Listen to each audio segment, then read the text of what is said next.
നാളികേരത്തിൻ്റെ നാട്ടിലെനിക്കൊരു നാഴിയിടങ്ങഴി മണ്ണുണ്ട്, ഒരു നാഴിയിടങ്ങഴി മണ്ണുണ്ട്. നാളികേരത്തിൻ്റെ നാട്ടിലെനിക്കൊരു നാഴിയിടങ്ങഴി മണ്ണുണ്ട്, ഒരു നാഴിയിടങ്ങഴി മണ്ണുണ്ട്. അതിൽ നാരായണ കിളിക്കൂടുപോലുള്ളൊരു നാലുകാലോലപ്പുരയുണ്ട്. നാളികേരത്തിൻ്റെ നാട്ടിലെനിക്കൊരു നാഴിയിടങ്ങഴി മണ്ണുണ്ട്, ഒരു നാഴിയിടങ്ങഴി മണ്ണുണ്ട്, ഒരു നാഴിയിടങ്ങഴി മണ്ണുണ്ട്. ഇന്ന് നമ്മുടെ അതിഥിയായിട്ട് വരുന്നത് അല്ലെങ്കിൽ മത്സരാർത്ഥിയായിട്ട് വരുന്നത് ഒരു പ്രേമ ചകോരനാണ്. അതായത് അദ്ദേഹം പ്രേമിച്ച് പ്രേമിച്ച് പ്രേമിച്ച് പ്രേമിച്ച് വലിയ പ്രേമനായി. പക്ഷേ പ്രായം കൂടുന്തോറും പ്രേമിച്ച് പ്രേമിച്ച് പ്രേമിച്ച് പ്രേമിച്ച് ചെറിയ പ്രേമനായി. അതാണ് നമ്മുടെ എല്ലാം കണ്ണിലുണ്ണിയായ കൊച്ചു പ്രേമൻ. പ്രേമത്തോടെ, കൂടുതൽ പ്രേമത്തോടെ, ഞാൻ ആദരവോടെ ഞാൻ ക്ഷണിക്കുന്നു കൊച്ചു പ്രേമേട്ടൻ.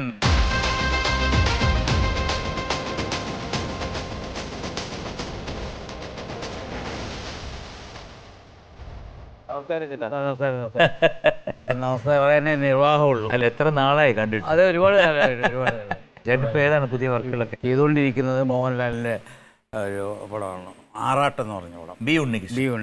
ആ, ആറാട്ട്. അതിൽ പാടിയിട്ടുണ്ടല്ലോ. ആ, ഉണ്ട്. നെയ്യാറ്റിൻകര ഗോപൻ. വളരെ രസകരമായ കുറേ ഞാൻ പാടിയിട്ടുണ്ട്. ആ പാട്ട് സീനിൽ ഞാൻ അഭിനയിച്ചിട്ടുണ്ട്.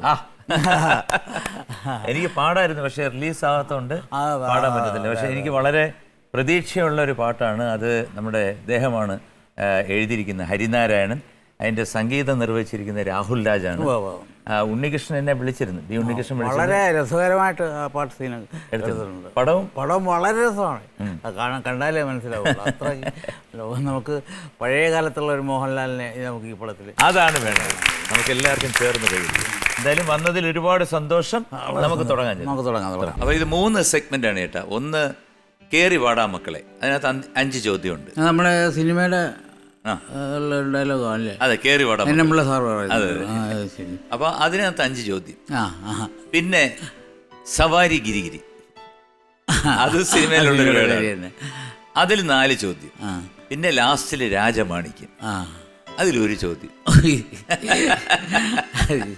പക്ഷേ ഇതൊക്കെ കുറേ സിനിമയിലൊക്കെ അഭിനയിച്ചിട്ടുണ്ടെങ്കിലും സിനിമയെ പറ്റിയുള്ള ഒരുപാട് വിവരങ്ങൾ പെട്ടെന്ന് ഓർമ്മയിൽ, ഒന്നാലും പ്രായമൊക്കെ ആയതുകൊണ്ട് പെട്ടെന്ന് ഓർമ്മയിൽ എത്തണമെന്നില്ല. എന്നാലും അറിയാമെന്നുള്ളതൊക്കെ നമുക്ക് നോക്കാം. അത്രേ ഉള്ളൂ. ഓക്കെ, അപ്പൊ നമുക്ക് ആദ്യത്തെ സെഗ്മെന്റ് തുടങ്ങാം. കേറി വാടാ മക്കളെ. ഇനി ഒരു കാര്യം കൂടി ചേട്ടൻ്റെ അടുത്ത് ഒരു രഹസ്യം പറയാനുണ്ട്. വേറൊന്നുമല്ല, ഇന്നത്തെ ചോദ്യങ്ങൾ മുഴുവൻ പുലിവാൽ കല്യാണം എന്ന ചിത്രത്തിൽ നിന്നാണ്. പുലിവാൽ കല്യാണം ഞാൻ അഭിനയിച്ചിട്ടുള്ള ഒരു പടമാണല്ലോ. ജയസൂര്യ, അതുപോലെ തന്നെ കാവ്യമാധവൻ. ഞാൻ അഭിനയിച്ചതാ. അതെ, ലാലിൻ്റെ കുറേ സിനിമകൾ തെങ്കാശിപട്ടണം മുതൽ ഇങ്ങോട്ട് വന്ന കൂട്ടത്തിൽ വന്നൊരു പടമാണ്. ചേട്ടനിപ്പോൾ എത്ര സിനിമയിൽ അഭിനയിച്ചു? ഞാൻ ഏകദേശം 300 അടുപ്പിച്ചുള്ള പടങ്ങളായി. എത്ര വർഷമായി ഇപ്പോൾ ഫീൽഡ്? ഇപ്പോൾ 43 വർഷമായി. 43 വർഷം കഴിഞ്ഞു. നാടകത്തിലുണ്ടായിരുന്നു? നാടകമായിരുന്നു നമ്മുടെ തട്ടകം.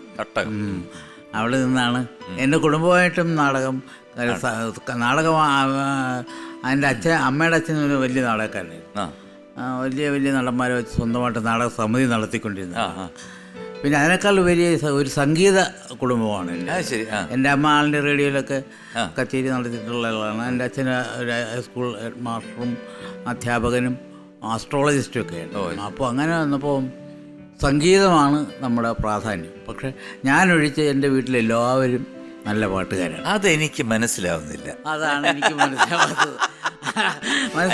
കാര്യം. ഇതിന് സാധാരണഗതിയിൽ ഈ മുൻകൂർ ജാമ്യം എന്നൊക്കെ പറയും. അതെ. ജാമ്യമായിട്ട് തന്നെയാണ് ഞാൻ എടുക്കുന്നത്. പിന്നെ വെച്ചില്ലേ, എൻ്റെ അപ്പൂപ്പൻ, എനിക്ക് മാത്രമാണ് ഈ അഭിനയം കിട്ടിയുള്ളൂ. അത് അപ്പൂപ്പൻ്റെ കയ്യിൽ നിന്ന് കിട്ടിയതാണ്. ഈ അഭിനയം ബാക്കിയുള്ളവർക്ക് കിട്ടിയിട്ടില്ല.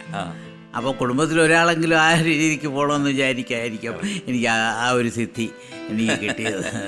കേറി വാടാ മക്കളയിൽ ആദ്യത്തെ ചോദ്യം ഇതാ. ലാലിൻ്റെ കഥാപാത്രം എന്ത് റിസൾട്ടിനായാണ് പത്രം വരാനായി കാത്തിരിക്കുന്നത്? A engineering, B MBA, C MCA.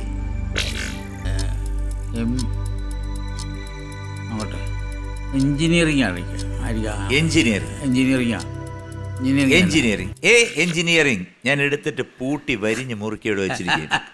അവിടെ കിടക്കട്ടെ, അവിടെ ഇരിക്കട്ടെ. പിന്നെ ചേട്ടൻ്റെ ജീവിതത്തിൽ മറക്കാനാവാത്തൊരു കഥാപാത്രം ഏതാണ്? ഇപ്പൊ എൻ്റെ അടുത്ത് ചോദിക്കുകയാണ് ഏത് പാട്ടാണ് ഇഷ്ടം എന്ന് വെച്ചാൽ ഞാൻ കുഴഞ്ഞു പോകും. കാരണം എല്ലാ പാട്ടും എനിക്കിഷ്ടമാണ്, ഞാൻ പാടിയതിൽ. എന്നാലും മറക്കാനാവാത്ത ഏതെങ്കിലും ഒരു ഇൻസിഡൻസോ അല്ലെങ്കിൽ ഒരു കഥാപാത്രമോ ഏതാണുള്ളത്? മറക്കാനാവാത്ത കഥാപാത്രം എന്ന് പറയുന്നത് ഒരു പക്ഷേ തിളക്കത്തിലെ വെളിച്ചപ്പാട് ആണ് കൂടുതൽ എന്നെ സിനിമയിലേക്ക് അടുപ്പിച്ച ഒരു പടം. അത് മിമിക്രിക്കാരെല്ലാം വെളിച്ചപ്പാടിലെ എൻ്റെ ഡയലോഗാണ് പറയുക. പിന്നെ എടുത്തു പറയാൻ പ്രധാനപ്പെട്ട ഒരു കഥാപാത്രം എന്ന് പറഞ്ഞാൽ രൂപാന്തരങ്ങൾ എന്ന് പറഞ്ഞൊരു പടത്തിൽ സാധാരണ എന്നെ കാണുന്ന ഒരു തമാശ നടനായിട്ടാണ്. അതിൽ നിന്നൊക്കെ വ്യത്യസ്തമായിട്ട് ഞാൻ ഒരു വളരെ സീരിയസ് ആയിട്ടുള്ള ഒരു അന്ധനായ ഒരു ലോട്ടറി വിൽപ്പനക്കാരനെ അവതരിപ്പിച്ചു. നാഷണൽ അവാർഡിൻ്റെ വക്കിൽ വരെ എത്തിയ ഒരു കഥാപാത്രമാണ്. ആ സിനിമ എനിക്ക് വളരെയേറെ ഇഷ്ടപ്പെട്ട ഒന്നാണ്. അതും എൻ്റെ ഓർമ്മ. ചേട്ടന് മറ്റേ എന്താണ് എല്ലാവരും ട്രോൾ ചെയ്തൊരു ഇതുണ്ടല്ലോ, ഇപ്പം ആദ്യത്തെ സിനിമ തിളക്കം. അതിനകത്ത് ആ ഡയലോഗ് ഒന്ന് ഓർമ്മയുണ്ടെന്ന് പറയാൻ? അതിൽ സ്ഥിരം ഇവർ പറയുന്ന മിമിക്രിക്കാർ പറയുന്ന ഒരു ഡയലോഗുണ്ട്. പട്ടിയുണ്ടേ സൂക്ഷിക്കുക എന്ന് പറയുന്നത് പോലെ ഇവിടെ കുട്ടിയുണ്ട് മുണ്ട് പറിക്കും എന്നൊരു ബോർഡ് എഴുതി വയ്ക്കുന്നത് എന്തുകൊണ്ടും നന്നായിരിക്കും.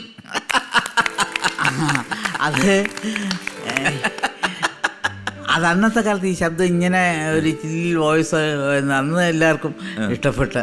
അങ്ങനെ തുടർന്നിട്ട് കുറെ എന്നെ ഐഡന്റിഫൈ ചെയ്യുന്നത് ചേട്ടനെ പറയുന്നത് ഇങ്ങനെ തന്നെയാണ് പറയുന്നത്. അതെ പട്ടിയുണ്ട് സൂക്ഷിക്കുക എന്ന് പറയുന്നത്, കുട്ടിയുണ്ട് മുണ്ട് പറിക്കും എന്നൊരു ബോർഡ് എഴുതി വയ്ക്കുന്നത് എന്തുകൊണ്ടും നന്നായിരിക്കും. അപ്പം ചേട്ടൻ ആദ്യം ലോക്ക് ചെയ്തിരിക്കുന്നത് എ എഞ്ചിനീയറിംഗ് ആണ്. എ എഞ്ചിനീയറിംഗ് ശരി ഉത്തരമാണ്. കൺഗ്രാറ്റുലേഷൻസ്, 2000 രൂപ സമ്മാനമായി ലഭിച്ചിരിക്കുന്നു. ആ തുക ഇപ്പൊ തന്നെ ചേട്ടന്റെ അക്കൗണ്ടിൽ എത്തിച്ചേർന്ന് കഴിഞ്ഞു. അതാണല്ലോ അതിന്റെ ഒരു ഇത്.